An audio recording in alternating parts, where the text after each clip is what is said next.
voltamos com o nosso convidado, que eu vou apresentar melhor, fiquei devendo isso a vocês. Hoje a gente tem a alegria de receber aqui um juiz, né, o juiz Nazareno Reis, que estuda a inteligência artificial, como eu havia falado com você.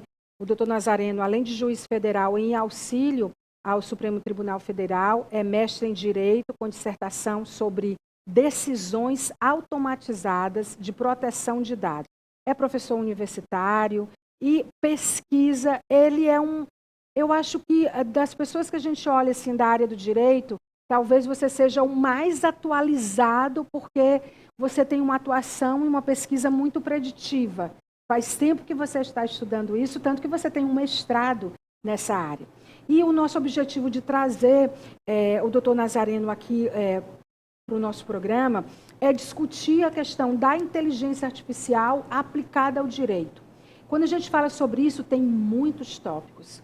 Privacidade, o score social das pessoas que estão vulneráveis a isso, segurança, o viés dos códigos que estão sendo feitos, a questão da segurança é muita coisa. Então, antes de mais nada, doutor Nazareno, lhe dar as boas-vindas ao nosso programa e dizer que a gente fica muito feliz de ver uma pessoa da área do direito, no seu nível, estudando inteligência artificial aplicada ao direito, porque é um caminho sem volta. Sem dúvida, Maia. Primeiro, obrigado pelo convite, fico muito honrado em poder vir conversar com você sobre esses temas. E devo dizer que realmente a inteligência artificial hoje é uma área que ela tem repercussões em praticamente tudo. Em todas as áreas, as ciências, o comportamento, as relações sociais, ela tem digamos assim, se imiscuído em todas as áreas. E realmente é um tema que é fascinante e ao mesmo tempo muito complexo. A gente estuda isso e parece que quanto mais a gente estuda, a gente se torna até menos conhecedor, é impressionante, né? Mas isso é o que se chama de ignorância elaborada, que é o que eu sei, o que eu sei que eu não sei e o que eu não sei que eu não sei. Exatamente. Você explora todos os níveis, por isso que sabe tanto. São coisas realmente impressionantes que estão acontecendo em várias áreas e simultaneamente. E o direito naturalmente se interessa por isso, porque em todas essas áreas, o que mais a gente ouve falar, e isso também varia de país para país, mas existe um sentimento geral de que o direito, de alguma maneira, vai ter que interferir nesses movimentos, porque são coisas que envolvem a intimidade das pessoas, são coisas que envolvem, como já se falou, já até na intimidade mental das pessoas. Então, é uma coisa que o pessoal da área jurídica tem que estudar, porque a gente vai ter que dar alguma solução para isso. E assim, a inteligência artificial, na verdade, ela chega afetando diretamente todos os direitos do cidadão, né? Sob todos os aspectos, e eu gostaria que você elencasse aquele que você, como juiz, você como sendo dessa área jurídica, enxerga que é mais importante e mais um ponto de atenção, até pela deficiência ou da inexistência de legislações capazes de darem conta dessas demandas. Mas eu não sei se é algo mais importante do que outro, mas o que a gente vê é o seguinte, a gente pensa na inteligência artificial, essa expressão foi criada nos anos 50, né? E aí ela acabou fazendo fortuna, ficou uma expressão muito conhecida, mas na verdade o leque de coisas que está sob o guarda-chuva dessa expressão é muito grande. Por exemplo, reconhecimento facial, está dentro disso daí a questão da sugestão de filmes, sugestão de música, sugestão de compra de um produto, eventualmente a decisão sobre um benefício previdenciário. Então, são muitas coisas que estão dentro desse amplo guarda-chuva que nós chamamos de inteligência artificial. Então, creio eu, e parece essa ser uma tendência mundial, que não haverá uma regulamentação, haverá várias regulamentações. E em muitos níveis, né? Em muitos níveis e em vários contextos. Algumas regulamentações terão que ser internacionais, porque envolverão vários países. Por exemplo, a questão do uso militar da inteligência artificial, que é uma coisa extremamente delicada. Isso vai ter que ser uma regulamentação internacional, vai ter que ser algum tipo de tratado. Se você pensar na regulamentação, por exemplo, do uso da inteligência artificial no âmbito do comércio internacional, também vai ter que existir tratado.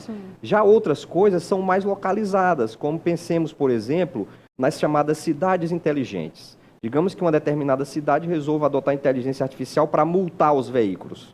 Então, essa já seria uma regulamentação mais interna nossa, que nós dependeria muito do modelo de inteligência artificial que está sendo usado naquele caso. Então, eu não acredito que vá haver uma regulamentação geral. Talvez haja princípios gerais das regulamentações, algumas ideias que são bem amplas, como, por exemplo, proibição, a tentativa de mitigar o viés. Proibir é impossível, mas mitigar os vieses, né? Então, acho que esse tipo de coisa talvez seja geral, mas em cada aplicação prática da inteligência artificial, a gente deve ter uma regulamentação apropriada para ela. O que eu sei é que, assim, trata-se também da criação, do manuseio, do mau uso e do bom uso, acima de tudo do ser humano, que é quem alimenta, quem produz toda essa inteligência artificial, todas essas interfaces, todas essas ferramentas, todas essas plataformas.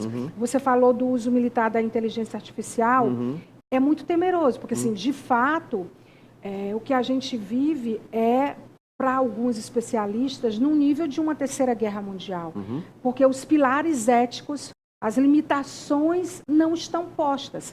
Considerando o contexto dessa desordem mundial hoje, onde uma guerra entre Rússia e Ucrânia, ela fomenta uma guerra mundial, uma outra guerra mundial, haja visto o posicionamento do Ocidente, do Oriente, o que está em jogo, porque é tudo sobre business, é tudo sobre dinheiro, na verdade, a gente vê que o uso militar é uma coisa muito temerosa sobre todos os aspectos, numa escala muito provavelmente intangível, não, doutor Nazareno? Perfeitamente, Maia. Existe um grande paralelo em todos aqueles que estudam a ética aplicada à inteligência artificial, existe um paralelo muito claro entre a inteligência artificial e as armas nucleares. Por quê? Porque são duas tecnologias com poder extremo e, ao mesmo tempo, que produzem coisas boas. Você pode usar, por exemplo, energia nuclear na área médica, é muito importante. E tem também, digamos assim, possibilidades até apocalípticas, ambas, Sim. né? Então, há um paralelo muito interessante entre essas duas tecnologias. E quanto à energia nuclear, ela já é mais estudada, já é mais regulamentada há muito tempo. E há uma frase famosa de um dos que participaram do projeto Manhattan, que criou a bomba atômica, que eu acho que é plenamente aplicável à inteligência artificial. Ele disse o seguinte: bom, criamos a bomba atômica, agora precisamos aprender um jeito de não fazê-la. Nossa. Então, é mais ou menos isso. Diz, né? Muito. Diz muito. Tudo é lícito, mas nem tudo convém, né? Como diz São Paulo. Então, quer dizer, a inteligência artificial abre um campo enorme para nós de possibilidades, mas será que todas elas convêm?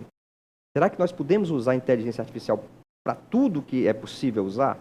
Ou será que algumas coisas nós não devemos usar? Esse é o grande dilema. E quando a gente pensa que tem 80 países decidindo sobre isso, né? Que esse é um outro ponto. Em relação ao destino de 8 bilhões de pessoas, em relação aos conflitos armados, né? E que está em jogo o business, o dinheiro, o domínio, e não exatamente o ser humano. Perfeito. Isso é muito temeroso. É muito, e temos o problema de que você vai ficar na seguinte situação, que basicamente é a mesma história da energia nuclear. Bom, se eu não fizer, o meu vizinho vai fazer. Que é o grande problema hoje, né, em termos internacionais, para uma regulamentação internacional, é a falta de confiança entre os atores sobre esse ponto. Exatamente. Porque eles dizem, bom, se eu não usar, e se você usar? Como é que vai ser? Então, a gente tem que criar uma regulamentação que seja também factível. Ou seja, que eu tenha como, na prática, fiscalizar se aquilo está sendo ou não realmente desenvolvido, que é outro ponto delicado da inteligência artificial. Não basta regulamentar, é preciso regulamentar e criar meios de tornar essa regulamentação factível na prática, que ela possa, de fato, atacar os objetivos pelos quais ela foi criada. É muita coisa para abordar. Por exemplo, um outro assunto, a questão do viés do código em relação à leitura facial. Houve um movimento nos Estados Unidos e que chegou até a Europa, que nasceu dentro de algumas universidades americanas, onde uma aluna, inclusive tem um filme sobre ela, o Coded Bias, que ela é negra, estudante de doutorado na área de tecnologia, ela foi testar no laboratório da universidade e ela viu que o rosto dela não era lido. Aquilo chamou a atenção para reduzir a história. Ela mobilizou várias pessoas, pesquisadores, cientistas, pessoas interessadas no mundo. Eles perceberam que esse código ele era feito a partir de um viés humano, sim, que a gente já sabe, mas que era muito segregador. Tanto que elas pesquisaram, tanto que descobriram que na Inglaterra, que a gente reputa ser do primeiro mundo, mas hoje em dia defina ser do primeiro mundo, né? E eles descobriram que as câmeras que estavam gravando nas ruas, elas estavam fazendo leitura mais de negros e jovens. E esses negros e jovens eram abordados com ações policiais como se fossem criminosos. Volto para o Brasil e vou para a minha pergunta. O Brasil tem uma histórica subnotificação de dados em todas as áreas. Inclusive, até para o uso da inteligência artificial na área de saúde vai ser um problema, porque a gente não tem dado na área de saúde que sejam norteadores. Como que a gente vai ficar refém dessa inteligência artificial que depende de dados, depende dessa entrega num país tão subnotificado e com um viés que costuma ser tão torto, fora da inteligência artificial, fora da tecnologia, e que detém esse poder na mão de poucos, de definir quem é preto, quem é pobre, quem é criminoso, num país onde todo mundo é culpado até que se prove o contrário. Bom, mas isso que você falou é uma coisa... Longo, é longo, mas é bem interessante. É complexo. Na verdade, isso daí, a questão do viés, ela não é propriamente uma coisa que a inteligência artificial tenha criado. Na verdade, isso nasce do ser humano e se reproduz na inteligência artificial. Mas só que, como a inteligência artificial tem muita escala, o que acaba é que o viés se torna muito intenso, produz efeitos muito mais deletérios. Então, se você pensar, por exemplo, existe uma brincadeira entre as pessoas. Se vier 2 homens numa moto, à noite eu já sei que são ladrões, né? As pessoas dizem isso. Por que as pessoas dizem isso? Porque a nossa forma de pensar, a nossa forma de ler a realidade é através das narrativas do que vai acontecendo. Mas a inteligência artificial pode ser programada com um viés de preconceito que podem levar a decisões equivocadas. Pode, porque ela pode reproduzir este viés que existe já entre os humanos, ela pode reproduzir, como ela também pode criar os vieses próprios. Por quê? Porque ela é um modelo estatístico. E todo modelo estatístico vai ter um viés de alguma maneira, porque dependendo dos dados que você vai usar, se você usar muitos dados, dentro daqueles dados tiver uma certa homogeneidade, ela vai tender a reproduzir aquilo. Então, se, por exemplo, o reconhecimento facial, digamos que você vai buscar criar um modelo de reconhecimento facial para prender pessoas que estão foragidas da justiça. Aí você começa a fazer o quê? Pegar os rostos das pessoas que foram presas. Aí, se você tem entre as pessoas que foram presas um volume maior de pessoas negras e pardas, naturalmente o modelo vai pegar esse padrão e vai reproduzir. Ele não vai criar uma coisa nova. Porque é matemática. Porque é matemática. Então, se tem poucos lá que são brancos, ele vai reproduzir esse modelo. Então, é claro que vai ter uma circunstância em que ele vai... a tendência dele é errar mais para o lado de prender as pessoas que têm essas características da maioria. Então, é um tema realmente delicado. Aí, se nós, de repente, tentarmos interferir nisso para mudar, aí fica aquela questão, mas quem vai interferir? Com que autoridade? E se essa pessoa está interferindo, com qual objetivo? Então, são essas coisas todas que precisam de uma, digamos assim, de uma melhor compreensão. Você acredita que isso vai acontecer? Acredito. No Brasil, hoje, a gente já tem um projeto de lei, né, no Senado. Tem vários projetos de lei, mas tem um que está mais avançado no Senado, que disciplina essas questões. Agora, eu acho que a disciplina dessas questões terá que ser necessariamente uma disciplina um pouco vaga. Ela deixa espaço para o intérprete. Esse espaço não é temeroso? Mas tem que ter, porque você não tem como prever tudo. Porque ele vai ser bom e ruim. Se não tiver espaço, vai ser bom e ruim. Se tiver, vai ser bom e ruim. Mas não tem como não fazer assim, porque a gente vai ter que deixar alguma liberdade para o intérprete poder ajustar as situações práticas que são, às vezes, surpreendentes, para que ele possa ajustar os casos à lei, né? No caso da privacidade, a gente entrega isso, né? A gente... Não tem como não estar mais na internet. Não tem como ter e-mail, não tem como ter banco, não tem como... Na verdade, Maia, é até um paradoxo, mas a ideia de privacidade surge com as tecnologias. Se você pegar o século XVIII, século XVII, privacidade não era uma palavra que existisse. Não. A palavra privacidade começa a surgir no século XIX com a invenção da fotografia. Quando se inventou a fotografia, começou-se a questionar o seguinte: peraí, a pessoa pegou a minha imagem e, de certo modo, capturou a minha imagem, perpetuou a minha imagem numa situação. Como é que ela pode fazer? Com que direito ela faz isso? Então, ali, com a invenção da fotografia, começa a surgir o conceito, a ideia de privacidade. E essa ideia, em relação às tecnologias. E essa ideia só vai se acentuando à medida que as tecnologias vão evoluindo e se tornando mais invasivas. Né? E a agora... gente não tangibiliza mais. Aí, com elas, as deepfakes. Exatamente. Que também é do passado, né? Sempre existiram. Sempre existiu, mas não com a credibilidade, entre aspas, que tem hoje, né? Todo mundo... É impressionante, né? Como é que você consegue montar hoje imagens com inteligência artificial que parecem reais. São incríveis. Ontem eu vi algumas, né, que foram montagens que saíram no Instagram, né, do presidente Trump. Você viu aquilo? É incrível. Quer dizer, a pessoa que vê aquela imagem acredita que é real. E não é. Então, a China, por exemplo, proibiu o uso de deepfakes. Então, alguns países estão proibindo. Mas se você pensar, por exemplo, que aquela mesma técnica que faz a deepfake pode ser utilizada na arte, por exemplo, então proibir seria um caminho?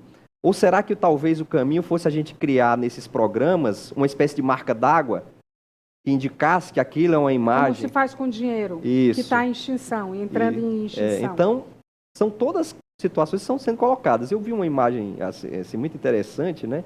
Que, digamos assim, que descreve bem a situação de nós hoje, que estudamos direito, com a forma de regulamentar isso, né? Dizendo o seguinte, olha, hoje regulamentar a inteligência artificial é como tentar aplainar uma montanha com a broca de um dentista. Porque é um negócio gigantesco e você está ali vendo um detalhezinho, enquanto você está aquele detalhe, a coisa está crescendo, enorme. São muitas coisas acontecendo ao mesmo tempo. Por isso que foram criados. O que diz o neurodireito? Isso é novo?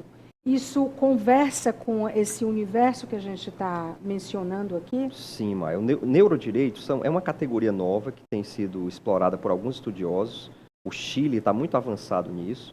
E a ideia é a seguinte, nós temos direito à nossa privacidade mental, os nossos pensamentos. Mas está vindo aí uma inteligência de leitura de pensamento, já. Tem leitura de pensamento, estão tentando, né? Isso. Temos também aquelas ideias de colocar um chip para melhorar a inteligência.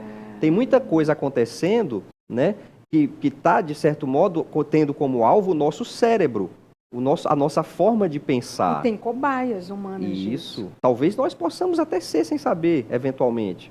Ninguém sabe como é que, assim...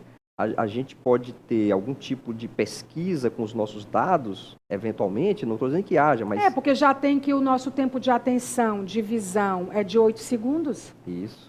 E tanto que os palestrantes, eles têm hoje 2 minutos para chamar a atenção, e que é um tempo, que é uma eternidade comparado ao tempo de atenção de internet. Então, foi a leitura... Porque tem muitas...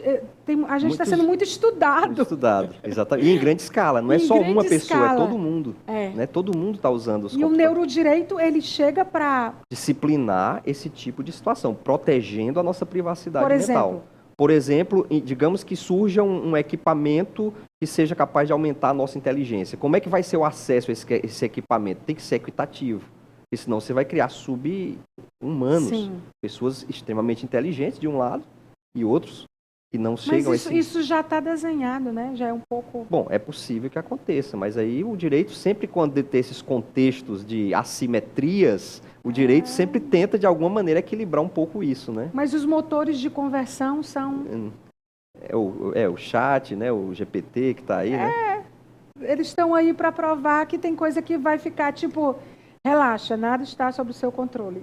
Será? Eu acho que não. Acho que a gente tem esperança. Eu tenho esperança. Eu acho que sim. Eu acho que os próprios países vão... Porque também nós temos um fenômeno curioso, mas se você pensar o seguinte, na verdade, todo esse poder não está na mão de países, ele está na mão de empresas. Sim. Então, os próprios países estão sentindo um pouco a necessidade de mexer nisso.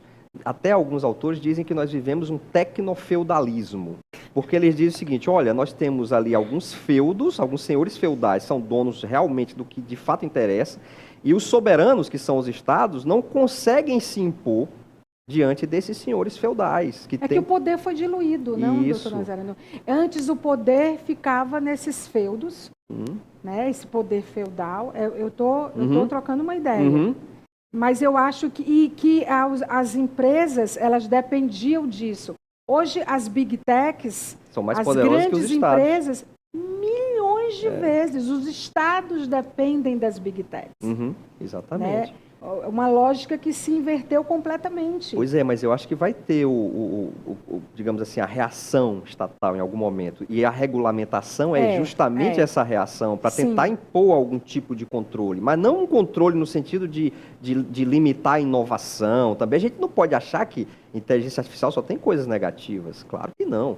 Tem coisas fabulosas, fantásticas, que trazem muito progresso. Agora, a gente precisa saber usar isso até para não né, estragar essa coisa boa que ela tem, né? Eu até entrevistei o Marcel Nobre, da Educalab. Ele estava no SXSW, que estava acontecendo em Austin, no Texas, e ele estava falando exatamente sobre isso. A tecnologia, que a gente estava falando, que a gente fala muito de tecnologia, mas existe uma exclusão digital. E ele estava falando que a tecnologia, ela é excludente até um determinado ponto. Depois ela passa a entregar. É como o celular, né? Todo mundo tinha, hoje todo mundo tem. Ele deu vários exemplos, né? E eu não vejo a inteligência artificial, eu queria deixar isso aqui registrado, e essa transformação digital como algo negativo. O que é negativo, o que eu acho, é que nós, seres humanos, a gente está perdendo a noção do perigo, da ética, do limite, porque essas coisas todas são operadas por nós. E tanto que eu queria que você falasse sobre a questão da inteligência artificial e o desemprego de humanos. Esse é um ponto delicadíssimo, né, que está preocupando também as várias nações, né, porque se a gente tem aí um processo, quando a gente olha para as revoluções industriais anteriores, as revoluções tecnológicas, perdão, anteriores, como a Revolução Industrial e tal, a gente teve ali uma parcela dos trabalhadores que perderam o emprego, mas surgiram outros, né? Então, muitos economistas dizem isso. Não, se você olha para o passado, você vai ver que sempre que surgiu uma nova tecnologia, os empregos que foram perdidos foram amplamente superados por novos empregos que surgiram. Então, essa é uma visão otimista do que pode acontecer. Mas há também uma visão pessimista, que acha que não, que a inteligência artificial é tão revolucionária que ela vai superar e substituir o humano em praticamente tudo.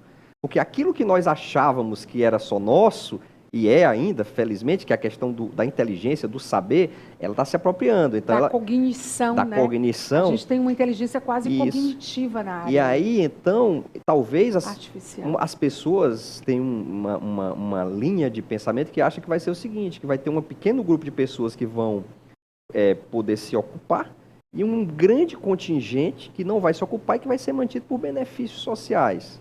O Harari, por exemplo, aquele famoso historiador, acha isso. Yuval Harari. Isso, ele acha isso, né? Que vamos ter aí uma massa enorme de pessoas mantidas ali por benefícios sociais, talvez pagos pelas próprias Big Techs. Sim, eu acho que em relação à Revolução Industrial, é que o que era exigido, que era a repetição, e que até hoje a nossa educação é baseada nela, eu acho que não exigia um nível de qualificação que essa revolução tecnológica está exigindo. E que não existe universidades na quantidade que é necessário ter e nem escolas na quantidade que precisa ter num mundo em escala global capaz de preparar essas pessoas para o que está posto. Então, a gente tem um atraso em escala global, no caso do Brasil mais grave, tanto que a gente vê a quantidade de programadores, né, e desenvolvedores que há necessidade. Todos os cursos hoje deveriam começar com desenvolvedores naquela área, e a gente não vai ter pessoas qualificadas, né? Talvez isso vá para o que eu tenho chamado de precarização do emprego. Provavelmente. Vai ficar precário demais, muito mais do que foi o Fordismo, né? A repetição dessa revolução industrial. O Harari usa uma expressão, acho que é os inúteis, tem uma expressão pesada, dolorosa, pesada, né? Quer dizer, vai ter um conjunto de pessoas que simplesmente não vão ser úteis. Já pensou? Isso é uma coisa, né, impensável. Né? E assim, não é assim também. A gente não pode tratar o ser humano só como um objeto. Eu acho que isso talvez, e eu queria a sua opinião, evidencia, na sua opinião, a nossa capacidade de sermos humanos? Talvez a gente vá precisar mais do que nunca disso, né?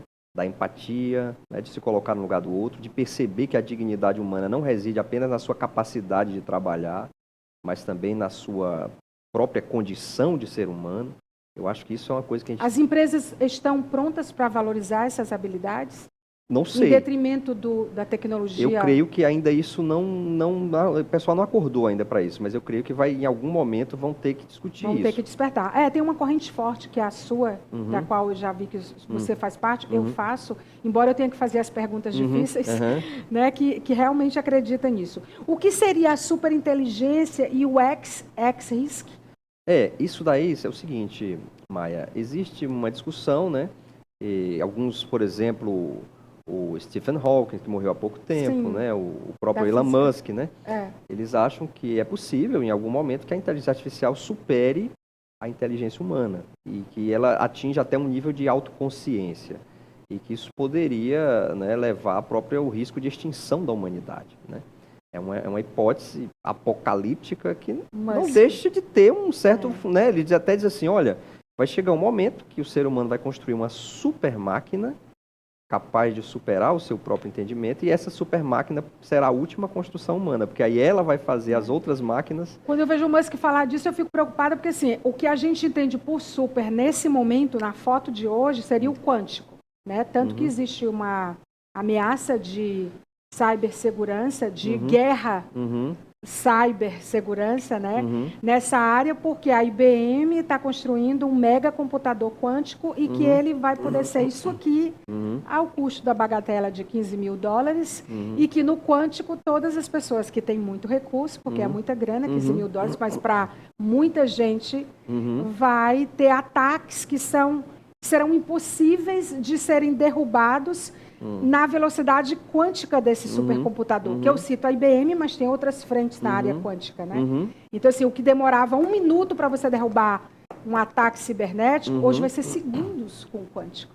Então, quando uhum, eu vejo o Musk falando isso, uhum. eu fico, ele está além do quântico, né? A pessoa que É, diz, quando ele começou as aventuras dele, pensando em Marte, é, aventuras que eu digo, não é com deboche. Um cara é, como esse, a gente tem que olhar e tem é. que ter várias percepções em relação a ele. Ele disse assim, mas o planeta Terra é o berço da humanidade. Ele disse, está na hora da gente acordar e sair desse berço.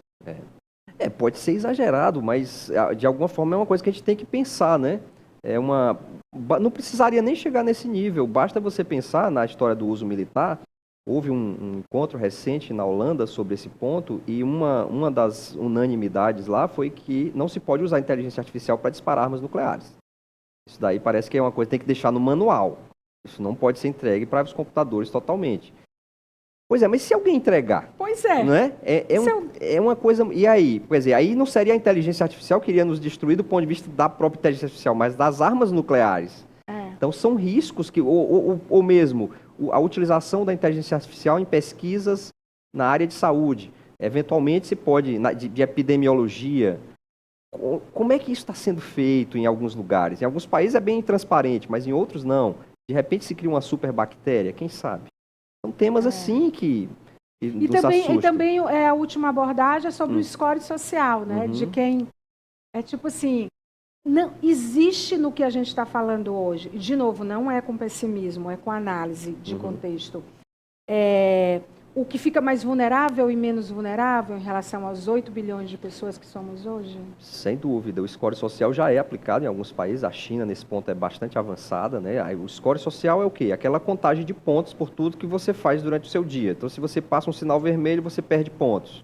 Se você paga o tributo em dia, você ganha pontos. E aí, toda a sua vida, ela é contabilizada. Tudo que você fez durante o dia vai ser contabilizado para você ter tantos ou quantos pontos, né? Essa ideia é uma ideia que pode ter alguma coisa interessante em alguns aspectos, mas se você fizer essa contagem em tudo da vida, se torna uma coisa totalitária, né? E aí você cria uma espécie de luta, de corrida pelos pontos, e o comportamento das pessoas acaba se tornando um comportamento viciado em relação a isso, porque você só vai ter acesso à universidade se você tiver tantos pontos, você só vai ter... Cria um monte de robozinho. Tem um episódio daquela série, né, muito famosa chamada Black Mirror. Sim. Tem um dos episódios que eu acho que se chama Queda Livre, se não me engano, posso estar enganado quanto ao título, mas que trata exatamente disso, né, de uma moça que está querendo participar de uma festa, mas ela não consegue ir porque ela não tem os pontos para entrar na festa. Para entrar na festa, para ser celebrity e ter acesso à festa. Então, é loucura isso, né? É uma coisa que parece longe da gente, né? Mas não está tão longe, já existem. E eu acho que já tem alguns modelinhos de pontos em outras escalas. Quando você diz, você é cliente tal, né? Aquilo dali já tem uma certa contagem, né? Não sei o quê. É claro que é uma escala bem menor, claro que... com outros objetivos. Com outros objetivos lícitos. Mas inspirado nisso, Mas a ideia, se ela for generalizada, né? Então todo o problema, Maia, no fundo, está na questão da escala. Às vezes uma ideia, mesmo ela sendo uma boa ideia, se você escala muito essa ideia, ela acaba levantando questões de privacidade, questões éticas. E a China é um ponto de atenção, né? Tanto que os Estados Unidos, eu nunca vi os Estados Unidos, não sei você que estuda tanto isso, tão preocupado com um continente asiático, como é o caso hoje, assim, principalmente a China, né? De ser tão... Porque eles avançam em umas coisas, mas eles retrocedem em outras e eles vão prototipando. Foi o primeiro a fazer o mapeamento não só da face, mas do caminhado. Logo, eles são muito parecidos, né? Imagino que seja mais difícil. Até para a inteligência artificial, embora a gente tenha digitais em todos os lugares. Não, isso é impressão nossa. Mas do caminhado... É impressão nossa, isso é interessante isso. Essa coisa da semelhança entre os asiáticos é por impressão. Outro dia eu li isso daí é viés. Eu li uma... Pra você ver como é nosso cérebro, né? Mas é um viés todo nosso, deles também. Também. Eu outro dia li uma reportagem de um chinês que migrou para a Alemanha, não sei o quê, e ele disse que quando chegou na Alemanha, todo mundo era igual para ele. Porque ele não está acostumado. É curioso isso. Porque nosso cérebro também pensa assim, né? Ele elege padrões. A inteligência artificial se inspira justamente nessas ideias. Nos padrões, porque é matemática. E ele vai separando. Por exemplo, o chat GPT, se tem muita busca sobre gastronomia criativa, aí ele não tem muita busca. Então, ele cria uma caixinha só com aquilo ali dentro dos padrões. Né? É matemática pura. E provavelmente nós temos viés que a gente nem sabe. A gente mesmo não consegue perceber. Porque a gente... É como diz assim... tinha 2 peixinhos na água, e um falou pro outro, como é que tá a água hoje? Aí o outro disse, que água? Não sabia nem que existia água. Porque ele está tão imerso naquilo que ele não... Né? Então... É fantástico isso. Olha, muito obrigada pela entrevista. Eu estou muito feliz que a gente fez essa entrevista, assim, muito animada da gente ter um juiz do seu nível, um professor do seu nível, tão imerso e tão equilibrado, sabe? Então, é cuidadoso nas colocações, porque entende que essa informação, ela pode ter um viés para quem está ouvindo, que não é exatamente o que a gente quer despertar educativamente falando, né? Quero ir para todas as suas aulas, me convide. Obrigado. Quero ser sua best friend. Obrigado. Quero ser sua amiga de infância, porque você está totalmente dentro das coisas que me interessam, que eu estudo e que tem a ver, e que eu acho que a gente tem o papel de despertar as pessoas. Obrigado, né? Eu que agradeço. Eu como jornalista, você como juiz, como professor, muito bacana. Obrigada, foi incrível. Não foi, gente, internauta, telespectador, não foi incrível? Foi tão incrível que o tempo passou e eu já vou correndo para o intervalo comercial. Daqui a pouco a gente está de volta. Antes de ir, o Tibério Hélio que faz os nossos bastidores. Essa semana a gente teve a cobertura do TikToker Manu Vitim, dos nossos bastidores. E eu também queria, peraí, segura a trilha. A Piauí Lina e o Amaury Jucá vão estar no dia 14 de abril, que é uma sexta-feira, no Teatro 4 de Setembro, com Caçando Conversa. Imperdível. Eu volto em instante. Até já.